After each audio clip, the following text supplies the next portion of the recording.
Merhaba arkadaşlar, Taman YouTube kanalıma tekrar hoş geldiniz. Bugün sizlerle gerçekten harika, kendimin kurduğu çok güzel bir model paylaşacağım. Tığ işi tekniğiyle yapılmış bir model.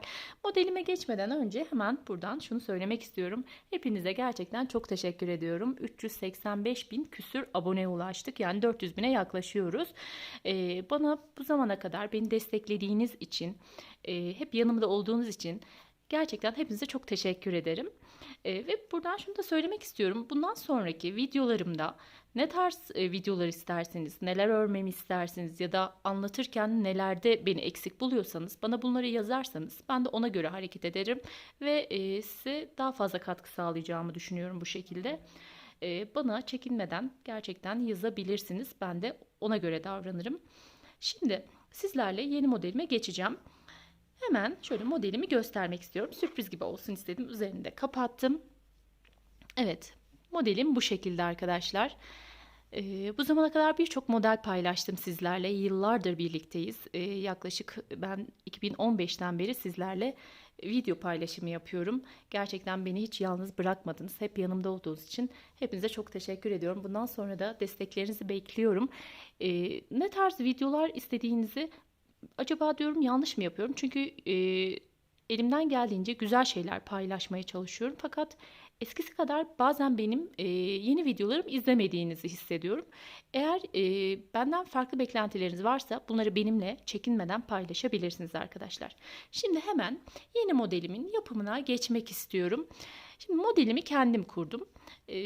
Evet, bu şekilde. Batik bir ip kullandım ve beyaz kullandım. Bir sıra beyaz, bir sıra batik şeklinde devam ettim. Bakın şurada tek renk olan yerlerde model kendini daha çok gösteriyor. Fakat bu şekilde de çok hoş oldu. Hemen arka yüzünü göstermek istiyorum. Arka yüzü gerçekten bir harika oldu arkadaşlar. Bakın. Bence arka yüzünü de kullanabilirsiniz. Ben çok beğendim.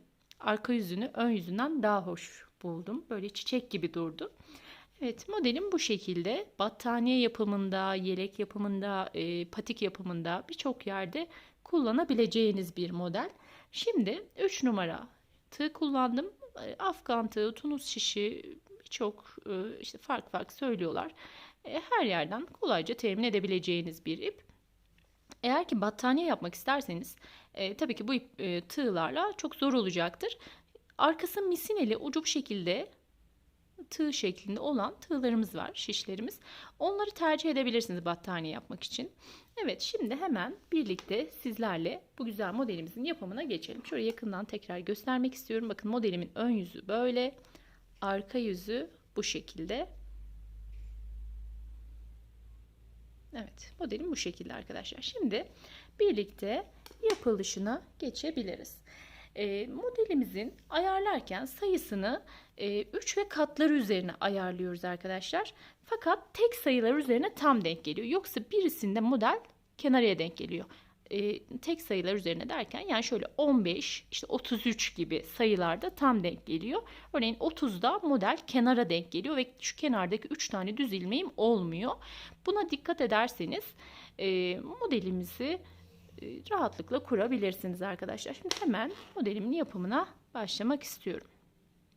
Şimdi ben burada 15 tane zincir üzerine başlayacağım sizlerle modelimi kurmaya. Şöyle zincirimi ben çektim.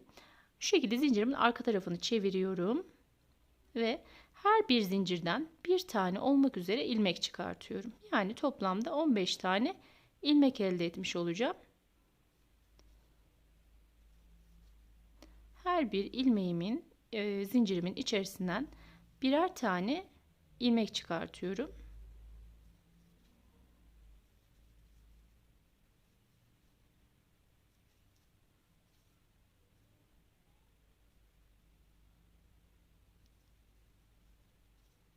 Evet.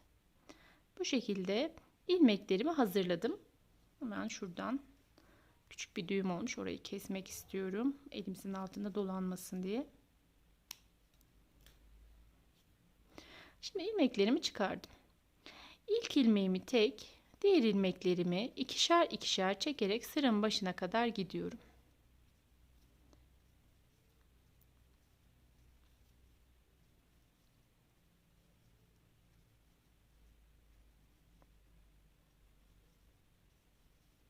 Evet, sıramın başına kadar geldim. Şimdi ikinci sırama geçiyorum. Normal düz tunus işi tekniğiyle örerek ikinci sıramı yapıyorum.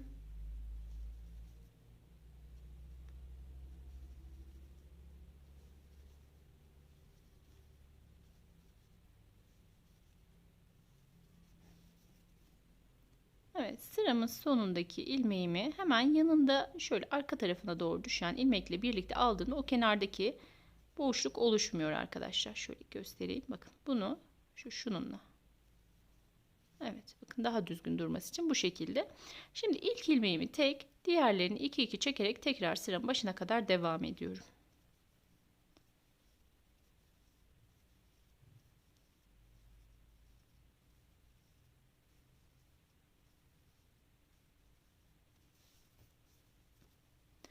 Şimdi 2 sıra ördüm. Tekrar yapıyorum 3. sıramı.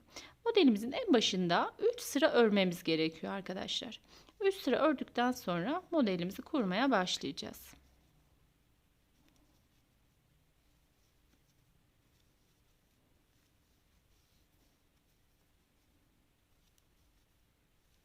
İnce şal ipleriyle arkadaşlar bu modelden şal yapabilirsiniz, atkı örebilirsiniz. Çok zarif durur diye düşünüyorum.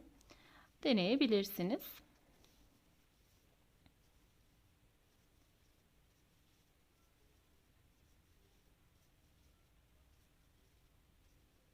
Evet, şimdi bakın rengimi nasıl değiştireceğim. Sonda 2 tane ilmeğim kalıyor. Orada diğer ipimi alıyorum. Şöyle pardon. Evet, sonda 2 tane ilmeğim kala diğer gri ipimi alıyorum. Evet, gri ve sarı ile yapacağım ben. Sarı ve beyaz da çok hoş olur diye düşünüyorum. Burada rengimi bu şekilde değiştirdim. Bu şekilde daha düzgün duruyor arkadaşlar. Şimdi bu sırada modelimi yapmaya başlıyorum artık. Sıranın başında bakın bu birinci ilmeğim. 2 ve 3. 3 ilmeğimi ördüm. Şimdi ilk 3 ilmeğimi ördükten sonra hemen önündeki ilmeği atlıyorum. Buna hiçbir şey yapmıyorum. Bir sonraki ilmek. Bir sonraki ilmeğimin bakın buraya değil bir altında, yani şöyle söyleyeyim 2 altı. Buraya değil hemen şuraya. Şunun burasında bir yuva var. Buraya batıyorum. Buradan bir ilmek çıkartıyorum. Hemen şurada örmediğim ilmeğim vardı. Bununla birlikte ikisini bir ördüm. Aradaki ilmeğimi düz olarak ördüm. Aynı yere tekrar battım. Aynı yere tekrar battım ve 3. ilmeğimi de bu şekilde onunla birlikte ördüm. Böylece burası ortaya çıkmış oldu. Şimdi 1, 2 ve 3 ilmeğimi düz olarak ördüm. Sıradaki 3 ilmeğimin üzerine yine model kuracağım. Bakın bu şu 3 ilmeğim. Şu birinciyi atlıyorum. Bunun bakın buraya değil şuraya, yani 1 2 sıra altına batıyorum. Buradan ilmek çıkarıyorum. Çıkardığım ilmeği hemen şu örmeden geçtiğim ilmekle birlikte ördüm.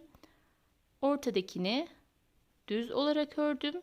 Aynı yere tekrar battım ve 3. ilmeğimi de bununla birlikte ördüm bu şekilde.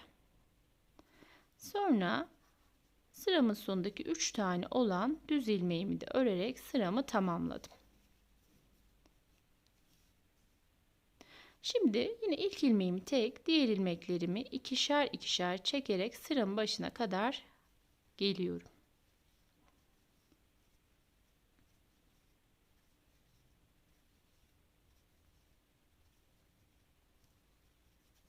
Evet, bu şekilde. Şimdi tekrar sarı ipimi aldım.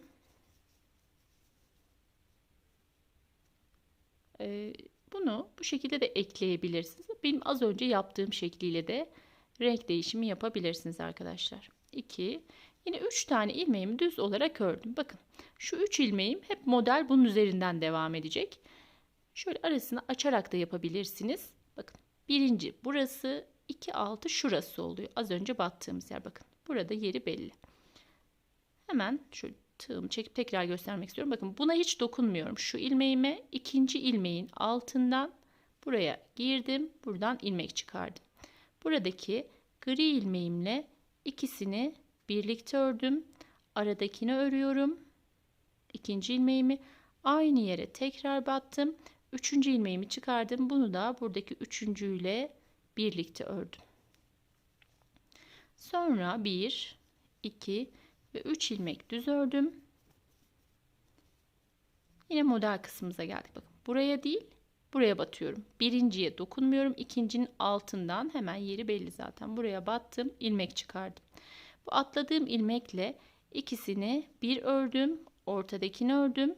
Tekrar batıyorum aynı yere. Üçüncü ilmeğimi de bununla birlikte öreceğim. Şöyle hafif uzatayım. Evet, üçüncü ilmeğimi de bakın bu şekilde örüp sıramı tamamladım. Hemen sıradaki 3 ilmeğimi de düz olarak örüyorum. Bakın modelimiz ortaya çıktı. Daha ince bir ip kullandım. Burada hem kalın bir ip hem de dediğim gibi batik ve beyaz ip kullanmıştım. Bu şekilde durdu. Bakın burada daha farklı göründü. Hemen ilk ilmeğimi tek, diğer ilmeklerimi ikişer ikişer çekerek sıranın başına kadar gidiyorum. Modelimizin her sırası aynı şekilde yapılıyor arkadaşlar. Hiç farklı bir şey yok. 2 2 çekerek sıramın başına geldim. Şimdi sıramın başına geldim. Tekrar burada gri ipimi alıyorum. Evet, burada tekrar gri ipimi aldım. Yine 2 ve 3. Pardon, renk değiştirecektim. Unuttum. Şu şekilde rengimi değiştirdim. 2 ve 3. ilmeğimi düz olarak ördüm bu şekilde. Evet, sıranın başındaki 3 ilmeğimi düz olarak ördüm. Yine aynı şeyi yapıyoruz arkadaşlar. Bakın hemen şu sarının bitimine değil, yani diğer rengimin, bakın şuraya, şu alttaki boşluktan batıyorum, ilmek çıkartıyorum. 2 altına batıyorum. O şekilde düşün. Yani şuradan düz gösterdiğimde şuraya batmış oluyorum. Hemen burada örmeden atladığım ilmeğim vardı. Onunla ikisini bir ördüm. Aradaki tek olan ilmeğimi ördüm. İkinciyi tekrar battım aynı yere. Üçüncü ilmeğimi de bu şekilde bununla birlikte ördüm. Devam ediyorum. 1, 2, 3 ilmeğimi düz olarak ördüm. Şimdi bakın bunu atlıyorum. İkinciyi geldim. Buraya battım. 2 alt sırasındaki şu yuvaya. Hemen gri'nin altındakine. Batıyorum. Buradan ilmek çıkardım. Sarıyla bunu ikisini bir ördüm. Yani birinciyle aradakini düz olarak ördüm. Buradan tekrar ilmek çıkardım. Bunu da bununla birlikte ördüm. Kalan ilmeklerimi de düz olarak örüp sıramı tamamlıyorum. Modelimin yapımı her sırada bu şekilde devam ediyor arkadaşlar. Bakın ince iple çok daha farklı durdu gerçekten. Ben biraz daha kalın bir iple denedim ve tek renk iplerle düz renk iplerle model kendini daha çok gösterdi. Sanki ben burada ebruli batik bir ip kullandım. Ama burada da gerçekten çok şık oldu diye düşünüyorum. Umarım sizler de beğenmişsinizdir. Beni dinlediğiniz için çok teşekkürler arkadaşlar. Başka videolarda görüşmek üzere. Hoşça kalın, kendinize iyi bakın. Allah'a emanet olun.